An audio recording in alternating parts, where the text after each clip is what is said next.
Hello दोस्तों, आपका स्वागत है कहानी और कॉमेडी चैनल में। तो दोस्तों, आज मैं लेकर आई हूँ रामचरितमानस के एक छोटे से प्रसंग जो कि कैकेयी और भगवान राम के बीच का है। तो दोस्तों, शुरू करने से पहले आप लोग मेरे चैनल को एक बार सब्सक्राइब ज़रूर से ज़रूर कर दीजिए। तो दोस्तों, कैकेयी ने जब अपना 2 वरदान राजा दशरथ से मांगा, जिसमें एक वरदान था राम को 14 वर्ष का वनवास हो और दूसरा वरदान था भरत को राजा बनना चाहिए। राजा दशरथ यह सुनकर नीचे गिर जाते हैं और वो एकदम शिथिल हो जाते हैं। उनमें सिर्फ प्राण शेष है और शरीर निस्तेज। तभी भगवान राम आते हैं और पिता को ऐसे अवस्था में देखकर व्याकुल हो जाते हैं और कारण पता करने कैकेयी के पास जाते हैं और कहते हैं, मोहि कहु मातु तात दुख कारण, करिए जतन जेई होई निवारण।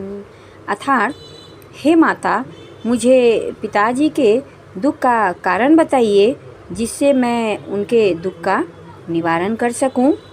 तब कैकेयी कहती हैं, सुनहु राम सबु कारण एहु, राजहि तुम पर बहुत स्नेहु। अर्थात, हे राम, सुनो, सारा कारण यही है कि राजा का तुम पर बहुत स्नेह है। फिर वो कहती है, देन कहे नी मोहि दुई बरदाना, मांगे हूँ जो कोई मोहि सुहाना, सो सुनी भयउ भूप उर सोचू, छाड़ी न सकहीं तुम्हार संकोचू। अर्थात, इन्होंने मुझे 2 वरदान देने को कहा था। मुझे जो अच्छा लगा वही मैंने मांगा। उसे सुनकर राजा के हृदय में हलचल मच गया है, क्योंकि वे तुम्हारा संकोच नहीं छोड़ सकते हैं। तब राम कहते हैं कि माता, आप मुझे सही सही से समझाइए, असल में बात क्या है।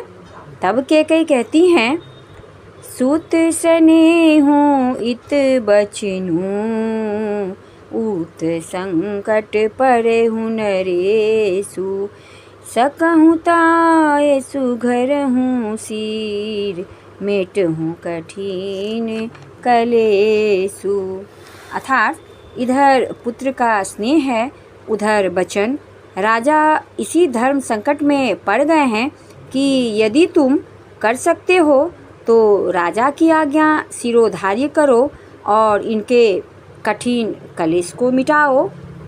कैकेयी बैठी ऐसी कड़वी बानी कह रही थी, जिसे सुनकर कठोरता भी व्याकुल हो उठी। जीभ धनुष हैं, वचन बहुत से तीर हैं और मानो राजा ही कोमल निशाने के समान हैं।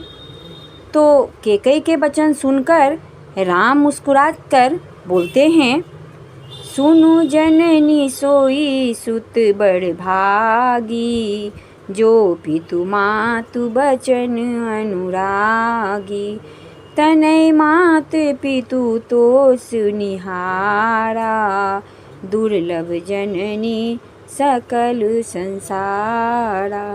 अर्थात, हे माता, सुनो, वही पुत्र बड़ा भाग्य वाला है जो माता पिता के वचनों का पालन करने वाला होता है।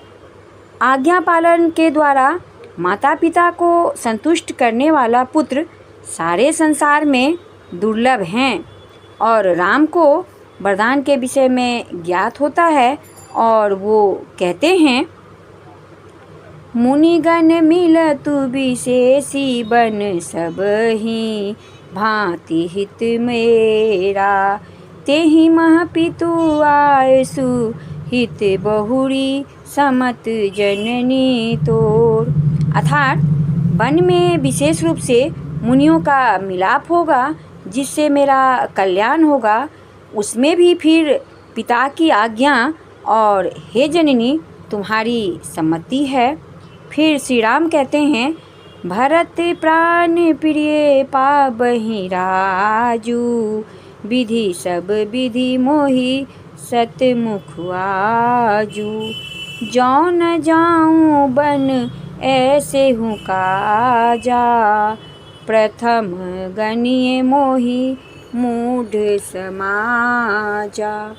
अर्थात प्राण प्रिय भरत राज पावेंगे, ये सब देखकर लगता है कि आज विधाता सब प्रकार से मेरा सम्मान कर रहे हैं। यदि ऐसे काम के लिए मैं वन को ना जाऊं, तो मूर्खों के समाज में सबसे पहले मेरी गिनती करनी चाहिए।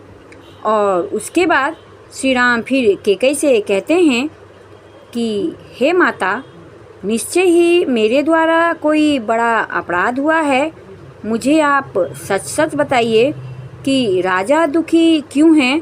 आपको मेरी सौगंध है। तब कैकेयी कहती हैं, शपथ तुम्हारु भरत के आना, हेतु न दूसर मैं कछु जाना।